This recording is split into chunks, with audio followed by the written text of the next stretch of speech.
Hello दोस्तों, कैसे हैं आप सब? आई होप आप सभी अच्छे होंगे। दोस्तों, आज की वीडियो में हम बात करने वाले हैं, आखिर कारण क्या है? जैसे हमारे जो बड़े-बड़े महानगर क्षेत्र है, उसमें तलाक की दर बहुत तेज़ी से बढ़ रही है। जी हाँ दोस्तों, जैसा कि हम देश की राजधानी दिल्ली की बात करें, दिल्ली में प्रतिवर्ष 8 से 9 हज़ार तलाक के मामले सामने आते हैं, जो कि अन्य सभी जगहों की तुलना में, अन्य सभी राज्यों की तुलना में बहुत ज़्यादा है। वहीं हम मुंबई और बेंगलुरु की अगर बात करें, तो दोस्तों वहाँ भी कम से कम 4 से 5 हज़ार तलाक के मामले प्रतिवर्ष सामने आते हैं, जो कि हमारे पिछले वर्षों की तुलना में डबल है।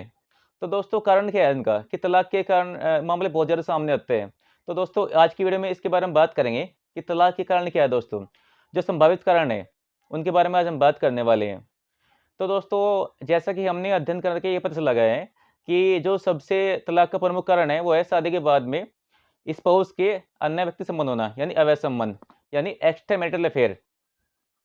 आपने देखा होगा, शादी के बाद पति या पत्नी के किसी अन्य व्यक्ति से संबंध हो जाते हैं, जो कि उनके बीच में लड़ाई हो जाती है और विवाद का प्रमुख कारण हो जाते हैं दोस्तों। तो कहीं न कहीं ये छोटे-मोटे झगड़े और ये बातें बाद में चलने के बाद में तलाक का रूप धारण कर लेते हैं, यानी इन्हीं कारणों से तलाक हो जाता है दोस्तों। तो दोस्तों इसके बारे में आपकी क्या राय है मुझे बताइए कि क्या ये संबंध जो हमारे शादी के बाद अन्य व्यक्ति से संबंध बन जाते हैं, क्या इनसे भी तलाक होते हैं? दूसरी बात दोस्तों अगर हम बात करें जैसे-जैसे समाज में लड़कियाँ और स्त्रियाँ अपने अधिकारों के बारे में जागरूक हो रही है और मैं किसी व्यक्ति पर निर्भर रहना पसंद नहीं करती है। उनकी आर्थिक स्थिति मजबूत हो रही है। मैं आर्थिक रूप से निर्भर अपने खुद पर निर्भर है। तो ये भी तलाक का प्रमुख कारण है दोस्तों।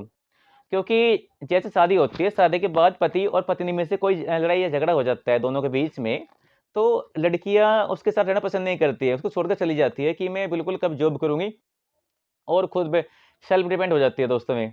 तो कहीं न कहीं ये भी एक तलाक का कारण है दोस्तों क्योंकि लड़कियाँ अपने अधिकारों के बारे में जागरूक हो रही है। तो ये भी कहीं न कहीं तलाक का कारण है दोस्तों। तीसरे हम तलाक के कारण की बात करें, जो हमारे समाज में लॉ का मिसयूज़ किया जा रहा है, वो भी एक तलाक का प्रमुख कारण है। जैसा कि आपने देखा होगा जब पति और पत्नी के बीच में कोई झगड़ा हो जाते हैं, तो झगड़ा दोस्तों इतने बढ़ जाते हैं कि लड़की अपने मायके आ जाती है, लड़का उसको लाने के लिए प्रयास करता है, लेकिन फिर भी लड़की नहीं आती है। तो उनके बीच में छोटी-मोटी बात होती है, लेकिन फिर भी लड़की घर आ जाती है। उसके बाद में वो लॉ का मिसयूज़ करना शुरू कर देती है और धमकी देती है कि मैं तुम्हारे खिलाफ झूठे एलिगेशन लगाती है और कभी-कभी वो 498 या 125 एडीवी केस कर देती है, जो कि बाद में चलकर फिर तलाक का रूप धारण कर लेते हैं। उनके बीच में लड़ाई झगड़ा इतना बढ़ जाता है कि बाद में तलाक ही होता है दोस्तों उनका। तो ये भी एक तलाक का प्रमुख कारण है दोस्तों। चौथे कारण की अगर बात करें दोस्तों हम, तो वो है मनी प्रॉब्लम। जी हाँ दोस्तों, कभी-कभी घर में कुछ छोटी-मोटी बात हो जाती है और मनी प्रॉब्लम हो जाती है दोस्तों, तो मनी प्रॉब्लम के कारण भी जो लड़की है, वो ऐसे व्यक्ति के पास रहना पसंद नहीं करती जो कि बेरोज़गार है, उसके पास कोई कमाई का साधन नहीं है या उसके पास बिल्कुल जो हमारी लग्ज़री लाइफ़स्टाइल जीती है कुछ लड़कियाँ, उनके पास वो प्रोवाइड करने में असफल रहता है दोस्तों।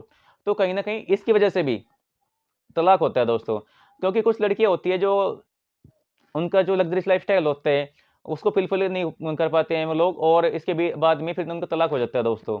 तो ये भी यानी मनी इश्यू भी एक तलाक का कारण है दोस्तों। और वहीं हम अगले कारण की बात करें, तो जैसे हमारी अरेंज मैरिज की जाती है। अरेंज मैरिज में दोस्तों ये होता है कि कभी-कभी कुछ बातें झूठ बोलकर हो जाती है, यानी कुछ बातें छिपाई जाती है। जैसे लड़का क्या काम करता है, उसकी सैलरी कितनी है, वर्क क्या है उसका, या उसकी मानसिक स्थिति कैसी है, या कोई बीमारी तो नहीं है। तो बाद में जैसे लड़की को पता चलते हैं कि वो बीमार है या कोई उसकी सैलरी अच्छी नहीं है या बेरोज़गार है या कुछ अन्य कारण पता चलते हैं, जो कि छिपाई जाती है बातें। तो बाद में जैसे वो सामने आती है, तो ये बातें सामने आने के बाद में लड़की उसको तलाक दे देती है।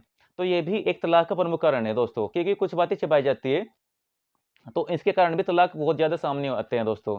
तो इसके बारे में दोस्तों आपकी क्या राय है मुझे बताइए? दोस्तों अगर हम अगले कारण की बात करें तो वह घरेलू हिंसा, यानी डोमेस्टिक वायलेंस।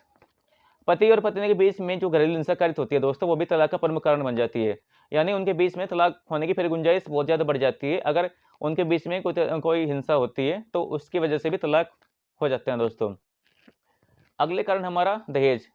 दोस्तों, हमारे समाज में दहेज कहीं न कहीं अब भी अभिशाप बनी हुई है। यानी दहेज की जो हमारी कुरीति है, अभी व्याप्त है। सरकार ने इसको रोकने के लिए बहुत ज़्यादा कानून बना रखे हैं, लेकिन कहीं न कहीं इनका कानून का मिसयूज़ भी हो रहा है।